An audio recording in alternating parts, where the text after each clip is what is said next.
Hi my dolls, welcome back to my channel. Some people have some questions about how I make my books, so I'm going to go over that real quick. I thought I did already, but it's not a big deal. I'll just do it again. So yeah, this is miniature books, by the way. So we're going to try to make that. I have it at 2.25 by 1.5 inches. I have no idea how I got to that, but that's what it is. So this is Canva. So we're gonna open a new one, gonna hit create. Once you hit create, you want to click on custom size like this, and you want to set that to inches, and it was 2.25 by 1.5. Create new design. You're gonna come out with a blank page like this. So then you want to go to the internet. I like Pinterest, and I've just typed in Little Woman book cover. So whatever book cover you want, you can get one like this and just make sure it fits. But I usually just pick this one that has a cover only, and I go and copy image. Then I go back to Canva and I paste that image like that, and then I drag it to make it bigger like that, and then I paste it again. No, I duplicate this one that way. Oops, that duplicated the page. Click on that. Okay, duplicate. It made a second one. You can leave it like that if you would like. However, I flip it around that way you have more versatility when the book is being held by the doll. So this part is a little bit thinner than I like, but it doesn't matter. So if you like it this thin, you can have it this thin, but when you duplicate the page, make sure the rest of your book covers match. So for instance, you go back here, you grab another book cover. Let me get Secret Garden, Jane Eyre. So basically, so you go here, copy this image, go back to Canva. This is your duplicated page. So if you want all your books the same size, you're going to duplicate that page and then make sure this matches up with this, like that. It's a little bit short, but you're just gonna pull that down like that, and then it's gonna match. And then you can go ahead and delete this one and duplicate this one. Darn it, I always do that.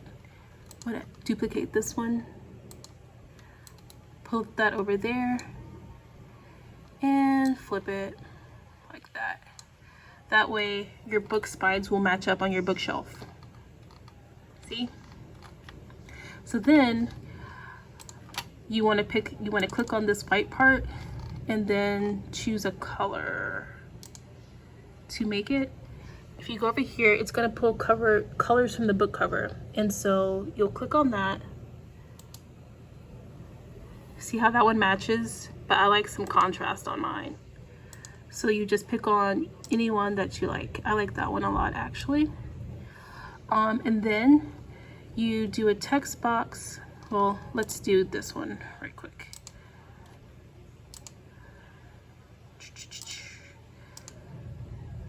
I like the pink one. Okay, so then you're gonna do a text box here, and did I add the text box right there?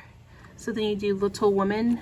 So yes, you're gonna type in Little Woman. You can leave it like this. Obviously, you're gonna change the color of that up here to white. Where's white? Oh. But if you're like me, you can change the font.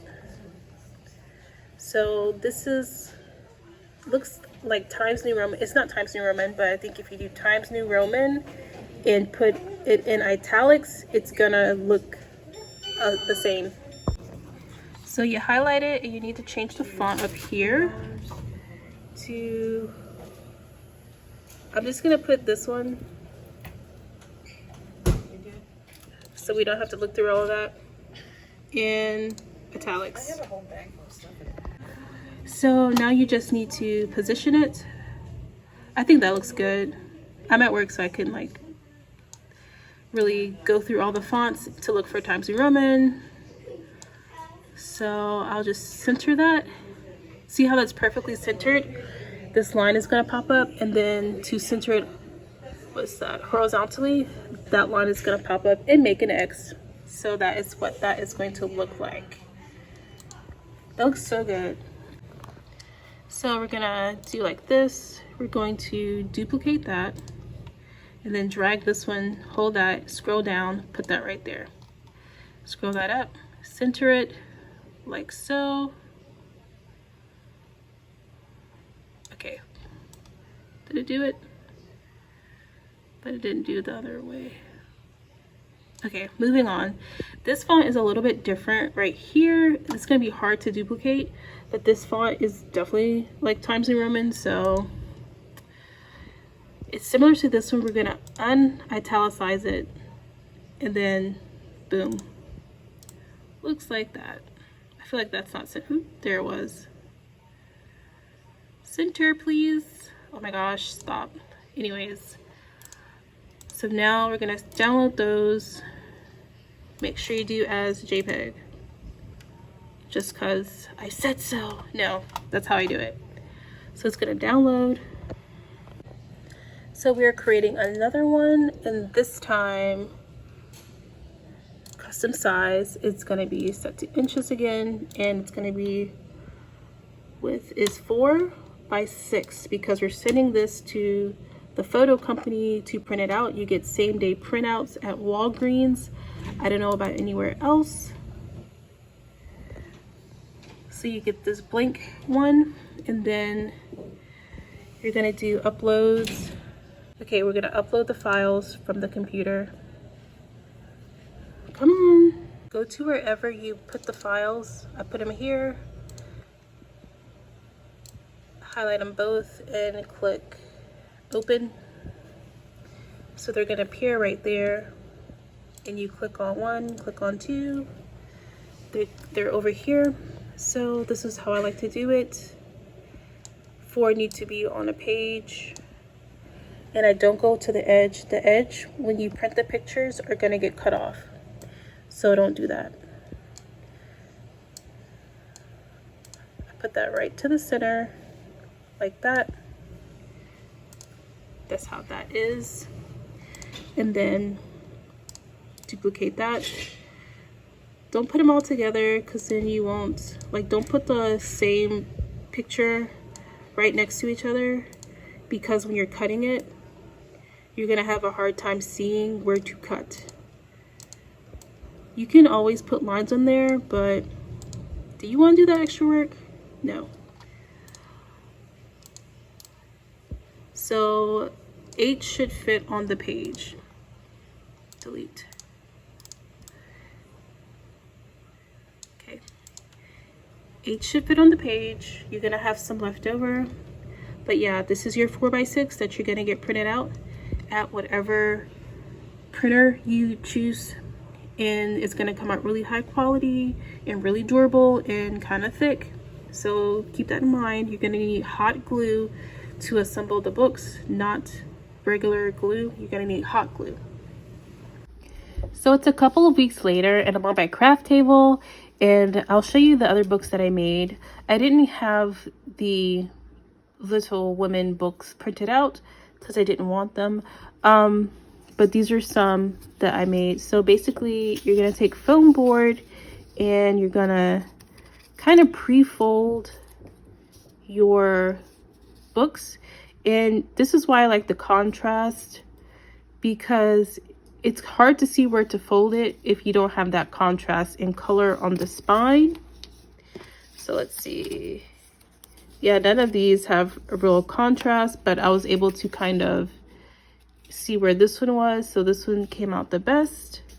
But yeah, definitely learned my lesson on that one. So basically you're gonna do like this with it.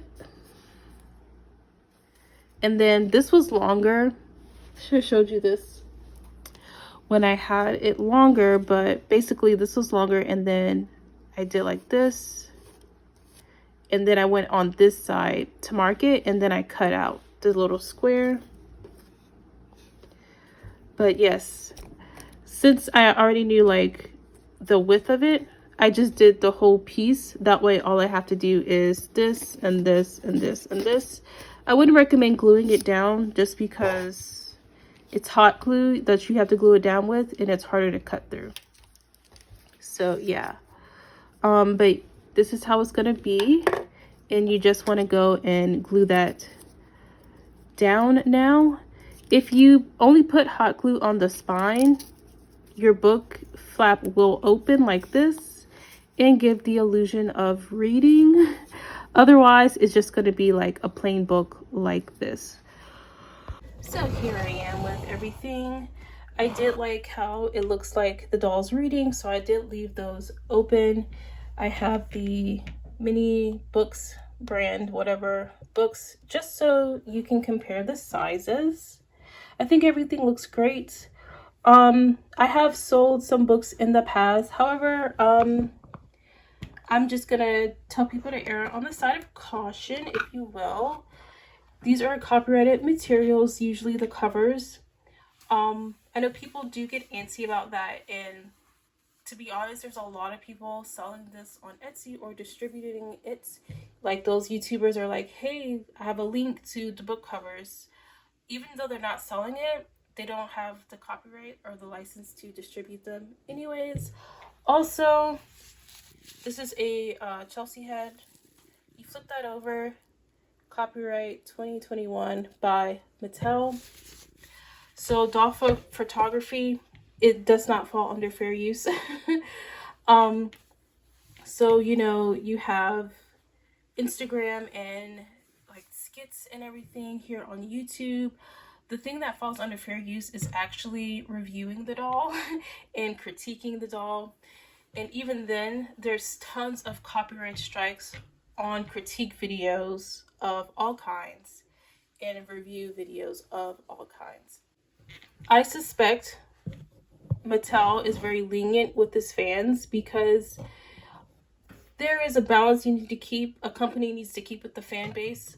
Because if you do show animosity towards your fan base, you are going to lose your fan base. And once you lose your fan base, well, no one's going to buy the product. So I think that's why a lot of people, quote unquote, get away with it. But you definitely want to watch out. Like, don't do too much Disney stuff. They tend to come down really hard, and they like to protect their IP a lot, even though basically all of Disney is just fan fiction anyways. Like, it's crazy. But yeah, if you're being antsy or you think someone shouldn't like make little books for their dolls or whatever, once you engage in doll photography, you're doing the exact same thing. You just don't realize it. So for an alternative to that, these books in particular right here are all artworks in the public domain, and I just wrote the book title over them. So yeah, you could always do that. Just kind of get some public domain pictures and put your titles, some titles over them. You can't copyright a title, by the way. And then you can sell those with confidence if you would like, or make them with confidence, distribute them with confidence. By the way, this is not legal advice. Companies love to find loopholes, and they will still come at you even if you are technically falling under fair use. It's happened before. Just Google it.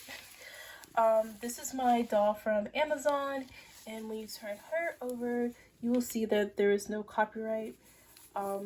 So this is like a copyright, I'm assuming, a copyright free doll, or as close to a copyright free thing as you can get.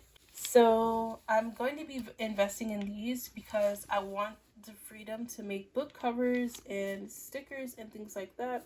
So I'm going to be ordering some dolls without the copyright. That way I have like more freedom, because anytime, you know, I don't think Mattel is gonna, or any toy company really, I don't think they're gonna come at their fan base like that. But you should be prepared for all things, and I think you should always have a backup plan. That's gonna do it for this video. Thank you so much for watching, and I'll catch you in the next one. Bye.